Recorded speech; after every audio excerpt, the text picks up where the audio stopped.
ഏതു അയ്യപ്പ ഭക്തനും ജപിക്കുന്നതൊരേയൊരു മന്ത്രമാണ്, സ്വാമിയേ ശരണം അയ്യപ്പ. പക്ഷേ അതിന്റെ യഥാർത്ഥ അർത്ഥമെന്താണ്?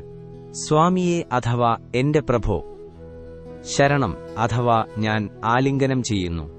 അയ്യപ്പ എന്നത് എല്ലാത്തിനെയും ഏറ്റെടുക്കുന്ന ദൈവത്തിന്റെ നാമമാണ്. ഈ ജപം സഹായം ചോദിക്കാൻ അല്ല, ഇത് സമ്പൂർണ്ണ സമർപ്പണമാണ്. അഹങ്കാരം, കോപം, മോഹം, സ്വാർത്ഥം എല്ലാം വിട്ടുകൊടുക്കുന്നു.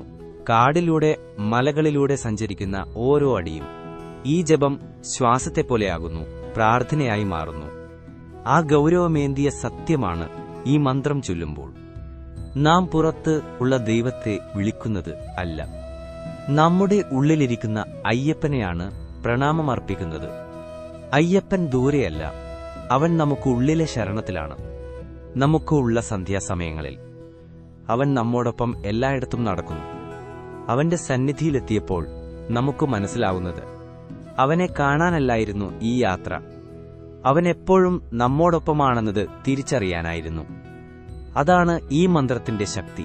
സാധാരണമായ വാക്കുകൾ, പക്ഷേ ആഴമേറിയ ആത്മവേദന തുറക്കുന്നു.